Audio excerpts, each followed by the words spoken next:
I'm Alex, and today is Sunday, which means, yes, it's time for our 7th Popular Polls weekly show.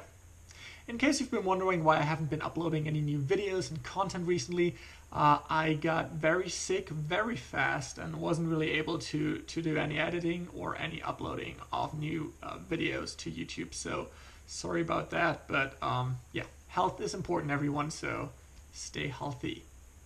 Now, I'm still not back to my full health yet, but I'm recovering fast and I hope it will continue this way, so I'll be back to my full self soon and we'll catch up on some of the videos that I had planned for end of last week, which will now go into this week. Lots to look forward to. I still have some impressions to share from the Model 3 event where I was supposed to pick up the Model 3, but kind of didn't work out, as you have maybe seen in my recent videos already. Then there is the Model 3, Model 3, I said, the Tesla version 3 supercharger, which is super interesting. That was unveiled. The Model Y, but that's an event that's coming up next week, but we'll talk about that obviously. And just some more general stuff. All right, anyway, let's get over to the main part of the show. And very much a big thank you to the 4 people who answered last week's question, which was, now that the 35K version, so $35,000 version of the Model 3, talking about here, and specs are out, which decision factor is most important for you when buying the car? So with a small reference to Tesla, of course, that we've done here, but it wasn't limited to it. So it was also a general question like, what is really important to you when you consider to buy a car? Electric car here mostly. I'm looking at the answers right now. 1 person voted price, 2 voted range, and 1 vote goes to the technology features. Again, this small disclaimer that this isn't the most statistically relevant data set, but it shows that range is still the top priority that's on people's minds. And I'd argue that with price, there's a sort of like threshold. Like, you wouldn't pay $200,000 or euros for a Model 3, but when the range is great, or better than with another version, 1,000 or 2,000 or maybe even like 5,000 or 6,000 US dollars or maybe euros or whatever currency, which is kind of equivalent to that amount, and may not be that much of an issue to you or pose that big of an issue if you rather go for the range than for saving a bit. Price, on the other hand, was also voted important, and this is of course what we've discussed in the past with the limited range of models available, not range of how far it can go, but just how many are on the market currently. And I just love that Tesla is so dedicated on bringing the prices down. For example, with the Model 3, we hope that this will continue with the Model Y, kind of being the counterpart to the smaller Model X that we'll see. So it'll be super interesting to maybe get some guidance on the prices from Tesla on within the next week. It will be on March 14th. And that means in Germany it will probably be streamed live March 15th in the early morning hours, and I hope that I'll be able to cover that, maybe even live, but if not, then shortly thereafter.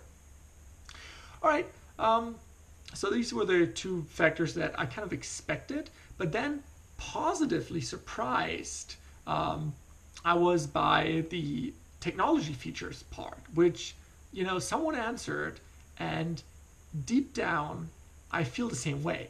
Like, obviously there's an upper bound on what I'm willing to spend, or what people can even in general spend on a car. But autopilot, for example, and the remote software updates are just a class of its own when you consider buying a Tesla. And actually, for me, it's been the main decision factor. There's other cars, or there are other cars in general, not only one, there's a couple, that are great cars. For example, the Renault Zoe, small city car. I don't think it's available in the US, but it's here in Europe, actually, it's one of the best selling.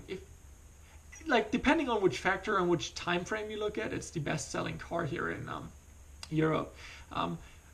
That is until the Model 3 numbers come out. And there was already an article about this, that Model 3 is kind of taking over, but for now.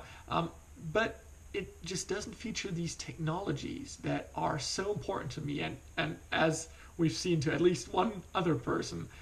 So I think it's kind of cool that we agree on this one, and yeah, maybe more people will look towards a sustainable car, which can get better over time with software updates, rather than something that you buy once and it's kind of limited to whatever it's set at that exact moment. All right, let's go over to this week's poll, and I'm looking forward to this one. It's kind of controversial, at least in Germany right now, and it's all about speed limits on the Autobahn, or in general on highways, right? So speed is highly related to drag, which causes high consumption in any car, not only an EV, but also gas-powered cars or diesel-powered cars or whatever. And not only the consumption is higher, but also crashes, if they happen, which is always a really sad thing, but they are way more serious the higher the speed is. So, no matter where you live, if they have speed limits in that area or not, I want to know from you, are you in favor of a general speed limit? And if yes, how high should it be? And this is obviously relating to Autobahn or highway speed limits, not city speed limits. To answer, click the card that will pop up in the top right-hand corner of your video screen right now. And these are your 5 answer choices. Firstly, are you completely against speed limits? So say no speed limit at all. Second choice, do you want to have a speed limit of less than 120 kilometers an hour or 75 miles an hour? Do you want it set to 130 kilometers an hour or 81 miles per hour? Do you want it set to 140 kilometers an hour, that's 87 miles per hour? Or do you want to have it set to 150 kilometers an hour or more? That would be 93 miles an hour or more. I don't think it made much sense to make these increments a lot bigger, because this is usually the range that we see. In case you didn't know, the Richtgeschwindigkeit, that means the speed you should or the speed you're advised to drive on the German Autobahn, is actually 130 kilometers an hour, which will be 81 miles per hour. So maybe that's your choice. Maybe you think that's a perfect speed to travel at, and it's safer, easier to navigate around. I don't know. Let me know.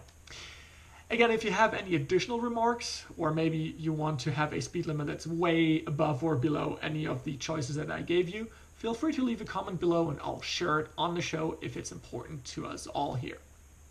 Small update on the Model 3. I am still waiting on the registration papers.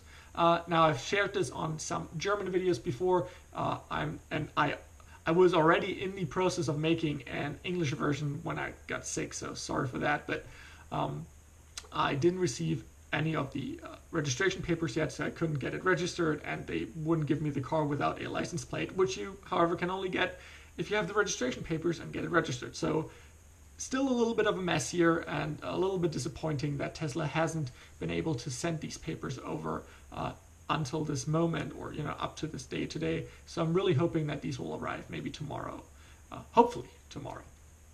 Other than that, share this video with people like-minded, and subscribe, which, by the way, doesn't mean anything to do with, doesn't have anything to do with money, so you won't pay for any subscription. It's just that you stay informed about when I upload new content. All right, other than that, nothing much to say. Have fun, and I'll see you in the next video.